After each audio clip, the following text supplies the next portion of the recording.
I want to welcome everybody back to another edition of Metatrends with Mark and Mike. Unfortunately, Mike won't be able to make this one either. He's sick. He's a little under the weather. I got a little text message from him saying he was in urgent care with a high fever and vomiting, and I just assume that's because he's a Miami Dolphins fan. But hopefully, it's not anything more serious than that. All right, so what we have, I'm really excited about today. We got a whole host of things to talk to you about, and I'm really excited to have Harvey Goldberg with us. I saw you speak, no exaggeration, probably 12 years ago, and it still sits with me. So your presentation on what ticks you off and what makes you tick was freaking awesome. And you're also a chair. So the deal is, so I think what we can do is uncover some wisdom that we can help the wantrepreneur audience that we have and the entrepreneur audience that we have. And then this is the first time we're going to be doing this. We're going to do an exclusive back half for the private middle market forum. So the second half of the presentation, if you want to watch that and you're on YouTube right now, you'll have to join us on that platform. But the idea here is that that's going to be exclusively for private middle market businesses. So the entrepreneurs as opposed to the wantrepreneurs. So Harvey, why don't you give us your background? Like what got you here? Well, let's see. I was a pretty lazy kid, and I went to University of Miami because it was a play school, and I really, and so I was just going along, and then so when I was about 24 years old, I broke up with my first girlfriend, and when I thought about 2 months later that I had made a mistake, so I went back and she liked me more than I liked her. And I went back. I thought she would take me right back, and she didn't.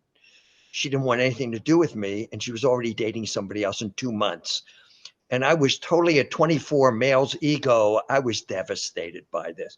So I started doing some crazy things. And my older sister saw this. She put me on a plane and sent me down to Fort Lauderdale for a week to spend a week with my Uncle Izzy, who had retired. He was 50 years old, and he had moved his whole family, was retired and living right on the beach in Fort Lauderdale before it really got developed. And we went out every morning. We went out to breakfast. And the first morning, he says to me, "You're a very irresponsible kid right now, but if you're responsible for the next 25 years, you can be irresponsible the rest of your life." That's awesome. So I said, "We going to talk about this?" He said, "We're going to talk about it, but you're going to be with me for 1 week." And this is the power of having a mentor. Warren Buffett says the best thing you can do is get a mentor, right? And so this happened for me. And so he said, "You're going to be with me for a week, and I want you to ask yourself and answer one question." I said, "What's that, Uncle Is?" He said, now you can judge him. It was a long time ago in a different generation. He said, "Do you want to be a have or a have not? Do you want to live like me and retire at 50? Or do you want to live like the woman who's serving us breakfast, who probably lives week to week and paycheck to paycheck? You got a whole week to figure this out." "I don't need a week, Uncle Is. I want to live like you." He said, "If you want to live like me, kid, we have to put together a plan." And that's what we did. We put together a plan. Every morning we sat down, and he created a business plan for me. Exactly how to do it, how much to sell for, how to live, and how to retire at 50. And at the end of that week, and we'd walk on the beach every afternoon, and he would say these amazing things to me. And I started writing everything down that he said. And the last thing he said to me when he put me on the plane to go home was, "Life isn't about finding yourself, it's about creating yourself." And what he did for me was he found my pilot light. It was barely lit. He found my pilot light. He blew on that thing and he lit me up. He set me on fire. And I've been like that ever since I was 24. And he actually flipped me that week from a fixed mindset to a growth mindset. So I'm a big believer in this fixed growth mindset thing. And just because you're one way now doesn't mean you can't flip. And that's pretty much. So then I went back. I started saving my money up. I saved 10,000 a year. I was making 20,000 a year as a pharmacist. I saved 10,000 a year. And when I was 30, I bought my first drugstore. And actually I bought into 2 drugstores as a partner. And it took me about 8 years to figure out how to really run that thing and manage people and do everything. But once I figured that out, Sam Walton took 8 years between store 1 and store 2. I started buying up drugstores. So I bought in 89, 92, 89, 92. In 94, I bid and won the outpatient pharmacy at Johns Hopkins Hospital. Then I started buying up my competitors, 94, 95. And then I opened another one in 2000, but I also sold everything and became a chair in 2000. So that's pretty much, I'm an accidental CEO. I happened to, what I didn't know when I became a chair is I didn't know that my instincts were really good. Some people they're intuitively, they know things, and other people, the things that you got, and you might get to a certain level with sheer intuition, but then, and this is what Vistage does, to get to the next level, some of that stuff is counterintuitive to you. And so when in my group, when you join my group, we're going to help you with the counterintuitive stuff. And also they're pretty smart when they come in, right? They're really smart, Mark, when they come in, but they're not sophisticated. Many of them are not sophisticated. And Yeah. so in my group, and I think most of the groups, just by being around the other people, they're smart already.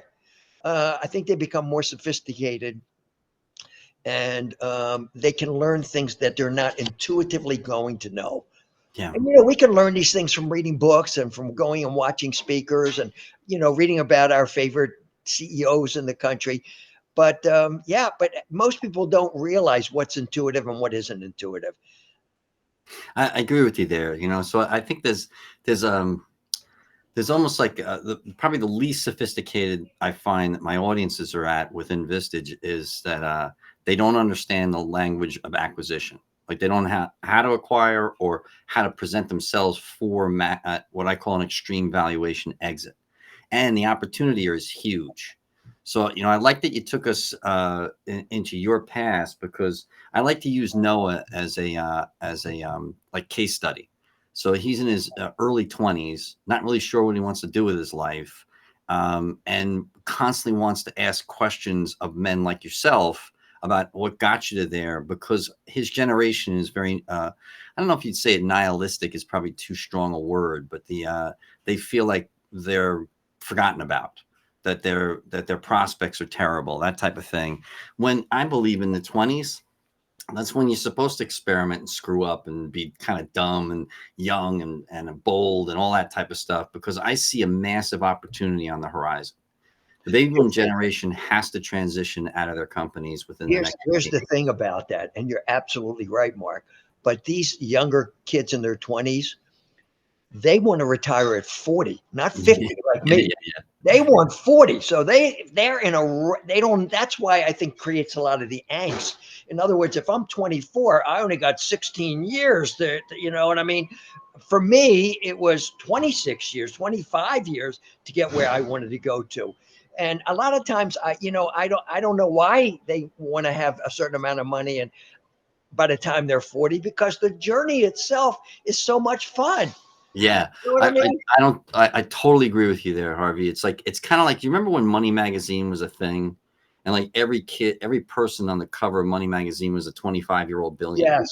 So Yeah. it sets up like such improper expectations, Right. that there's a different journey to it all. Because what I've been doing for the last 16 years is essentially reinventing myself. So, and then when I first got started with Vistage, when I became a chair in 2008, I recognized I'm not normal. Like, I am odd. I've been odd from word go. The first time I ever felt normal was in my very first Vistage meeting. I looked around the room, I'm like, oh, these guys are circus freaks just like me. So then I started to sit back and say, okay, is there wisdom? Is there like evidence for the success path? And then, because I heard this two podcasts ago, we had John Savanto on. He's a chair out of Dallas. He drew the same conclusions I drew, but from like the private equity world. I came from the financial planner world. And I recognize that there's massive opportunity here for when these businesses turn over. So more, like, suffice to say, more companies will change hands in the next 15 years than ever before in American history, which is a massive opportunity for the younger ones. But there's a way about figuring out what makes you tick to the point where you come out of bed in the morning, like you leap out of bed in the morning. And that the as long as what you're doing for a career is congruent with who you are, from like a spiritual perspective, you can tap into the spirituality of commerce. And then what ends up happening is you're not going to work. Like I literally work 7 days a week, and it maybe Thursdays feels like work to me because I got to speak and then fly home. So the travel is a little brutal. But the deal is that on Saturday morning when I'm writing my books or I'm doing my research or what have you, it doesn't feel like work to me.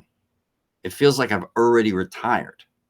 Even though most people wouldn't work at the level that I work at when they're at their worst, it doesn't feel like work to me.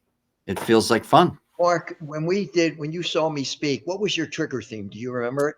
I don't recall. That's what I was looking forward to, like see Okay. see what it is. You know what it is? Because when you are in Mental harmony frustration. with your trigger theme, that's when nothing feels like work.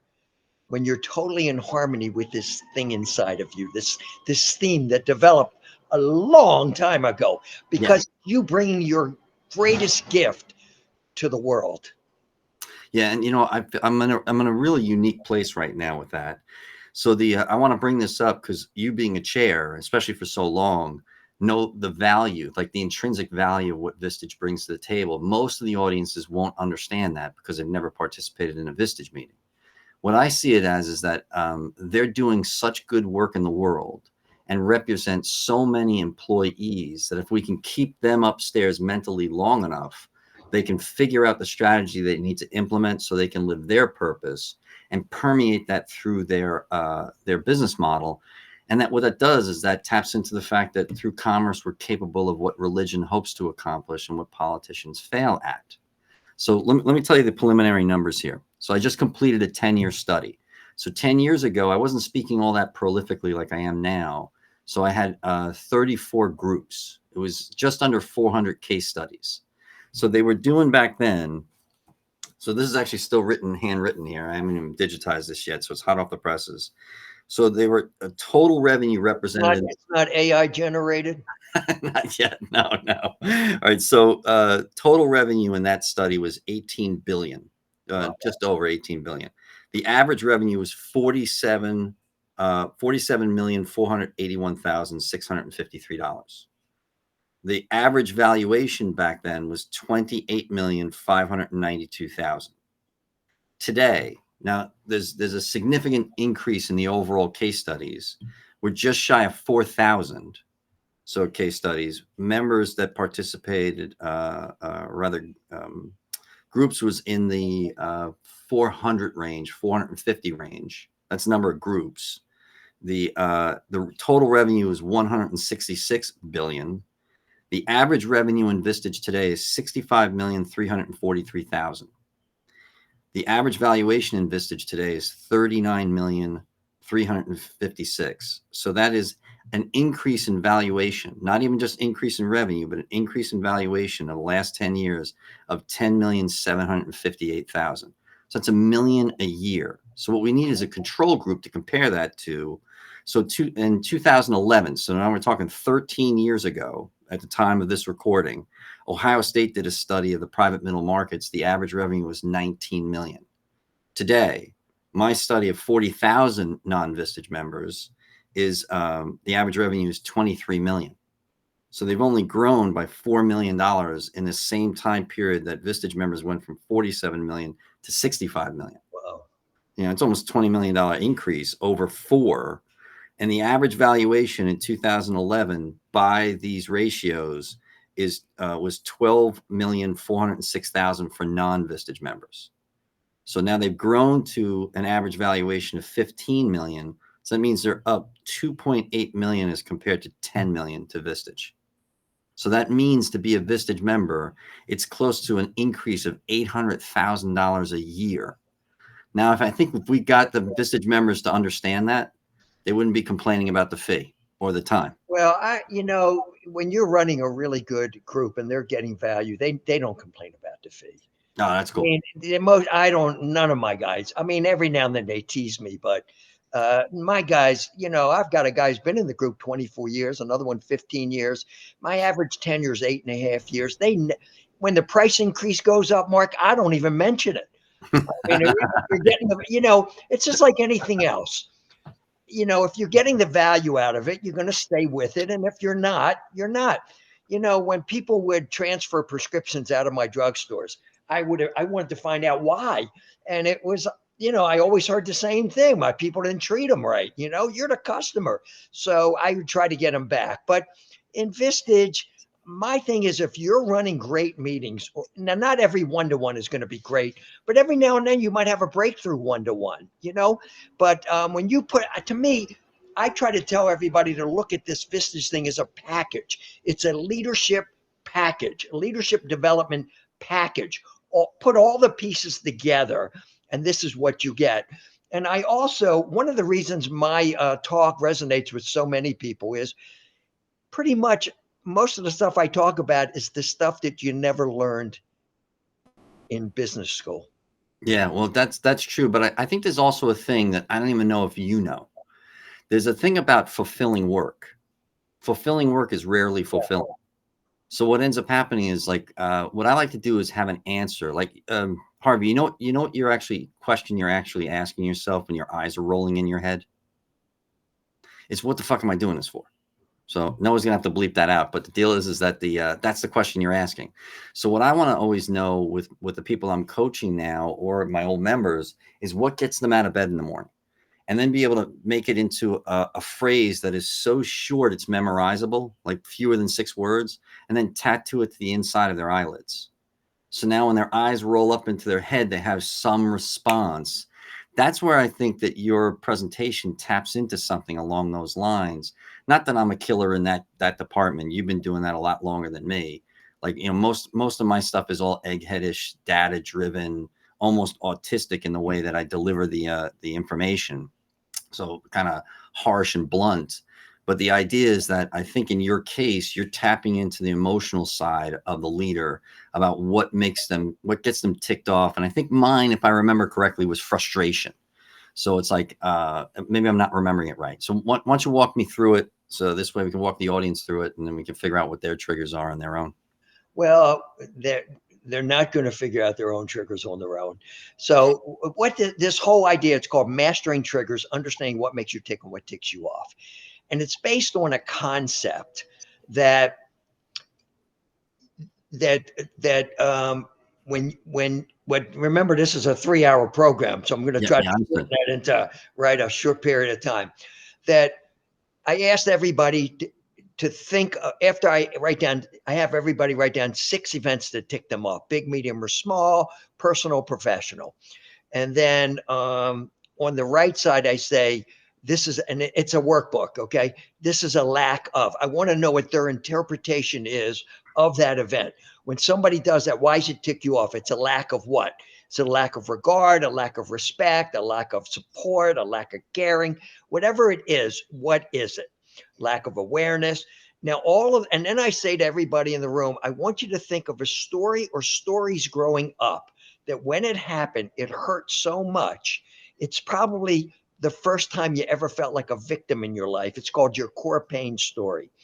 And it was so hurtful that you probably said to yourself, either consciously or unconsciously, I'm never going to do that. I'm never going to be like that. I don't want anyone I ever care about to feel what I'm feeling right now. And at the moment that it becomes your Achilles, it also becomes one of your strongest attributes. It's your gift to the world. It becomes a gift to the world. I don't want anyone to ever feel what I felt like. Okay. And so then when I run them through this exercise and they start to, right in front of their very eyes, they start to say, well, that was a lack of respect. That's a lack of respect. That's a lack. And like every single one of them is a lack of respect. Or the next one might be a lack of awareness, And once they start to run through it and I question them and I make them go a little deeper, I just suggest to them that this is your trigger theme, and it's 100% of the time. It's not 98, it's not 99. 100% of the time when you get triggered, it's around this core pain that happened so long ago. But we act as if that person in front of us is the source, when that person in front of us is just the reminder. The reminder of that event, when the pain of that event starts to come back up, and we've got that secured somewhere. Well, we don't like pain and we don't want to feel pain. So we take the pain, push it down, redirect it, and it comes out as coping strategies. That's what coping strategies are. So if I took a sharp knife and put it up against your hand would pull away. So this is what a coping strategy is: to pull away, to figure out what to do next. Okay. And then you have, and so I don't want to make you better at coping.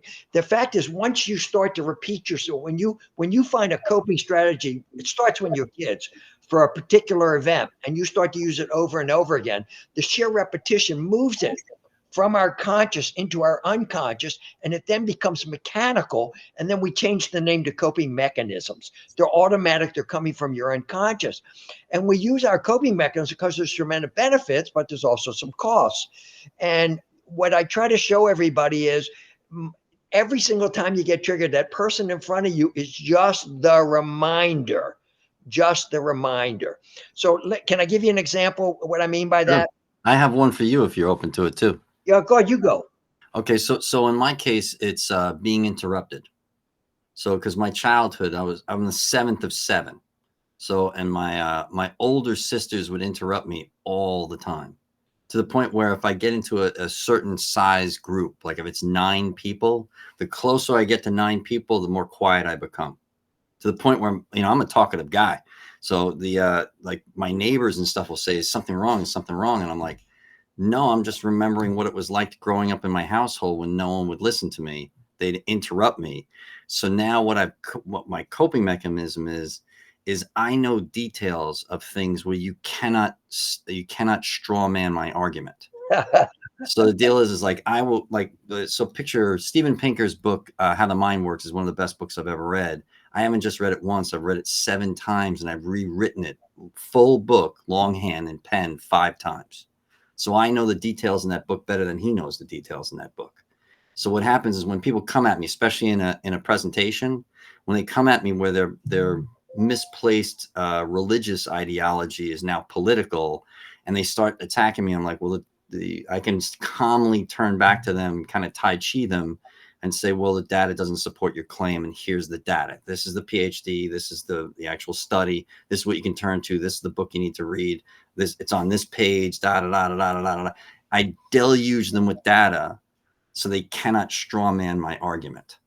So, and that's when it comes out good. When it comes out bad, it's other. Was there one particular family member that ticked you off more than any other? Oh yeah. So Which one? My sister Jeannie. She So was a master at that. When Jeannie did that, how old were you? Like a young, really young? Well, she kind of wanted to be an only child, and she at one point she had to go to therapy because she couldn't handle the fact that I was the youngest. She wanted to be the only child of the whole family. So we're talking from word go. Well, when Jeannie cut you off, how did you interpret that as a little boy? It was a lack of what towards you? Oh, it's totally lack of respect. Then that would be your trigger thing. Not frustration, respect. But it might have been regard. Respect and regard are very close. Yeah, okay. I wouldn't even know what the difference between the two of those are. Well, no, regard is respect is how you behave towards somebody. Regard is how you think about somebody. Like if you commit to something and you shake hands on it, if you don't keep it, it's not like you're disregarding what you committed to. Oh, I got you.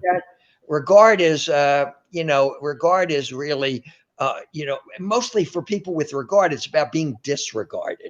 Yeah. Okay. And so, so that happened to you a long time ago. Oh yeah. But you see how you're still behaving and reacting to it? Yeah, totally. All these years. And every single time you get triggered, what I try to show everybody is we not only start to remember that story from our past, we start to relive that story from our past. And that's why the pain starts to come up. You know what I mean? My theme is knowing. It's all about awareness. Because when I was 9 years old, my dad said, when we move neighborhoods, I want you to become friends with the smartest kids in school because maybe it'll rub off on you.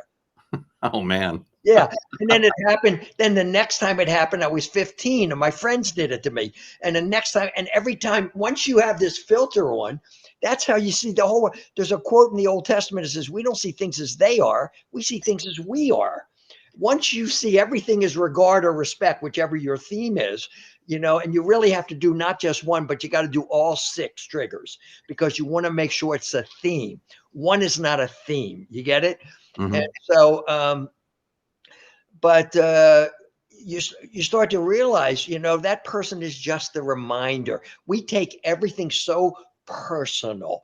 We think it's always about us.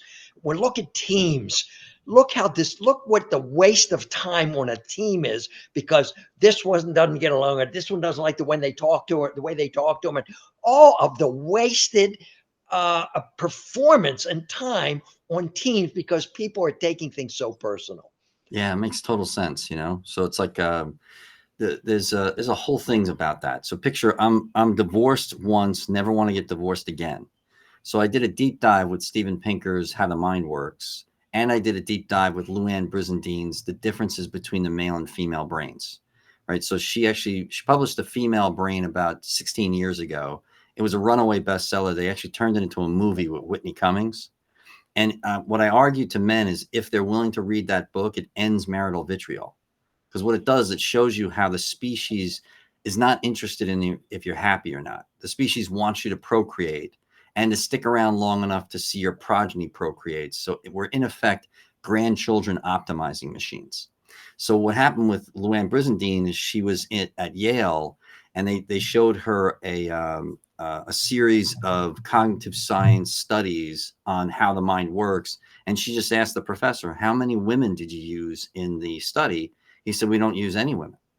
And he's like, and she kind of like tilted her head, and she's like, well, that doesn't make any sense. He said, the menstrual cycle screws up our data. She's like, that's the dumbest thing I've ever heard. So she spent her entire life studying the female brain, contrasting it to the male brain. And there's some significant differences. In fact, she just published The Male Brain, and it's only 110 pages long, Harvey. It's like a nice, light, easy read. But the reason why I did that was because I wanted to understand the opposite sex better.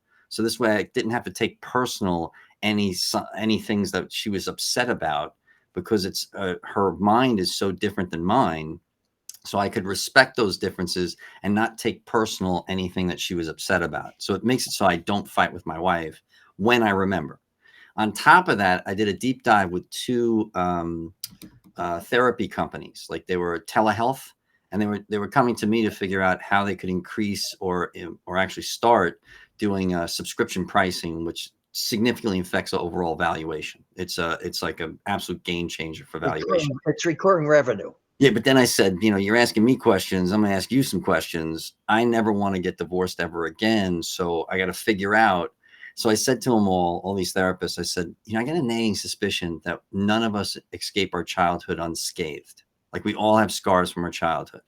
And they kind of act like a rocky seashore, and you never overcome these demons. What you'll do is kind of learn to live above them, like the calm sea over a rocky seashore, that anything can get you right back down here. So if a smart spouse would identify what are the demons from my spouse's childhood, and then kind of how to Tai Chi that stuff so you don't step on the other person's toes as often as possible. Because I think it's like kind of a repetition thing. So my goal is to never get divorced ever again, because it's an expensive habit I don't want to get into.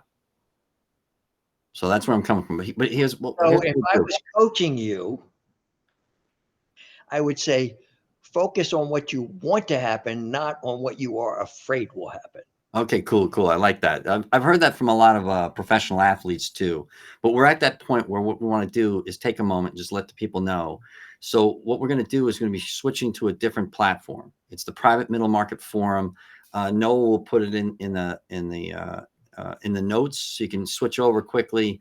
This is exclusively for private middle market companies. So if you want to join us, if that's where you're coming from and you want to join us on that, you're welcome on that platform.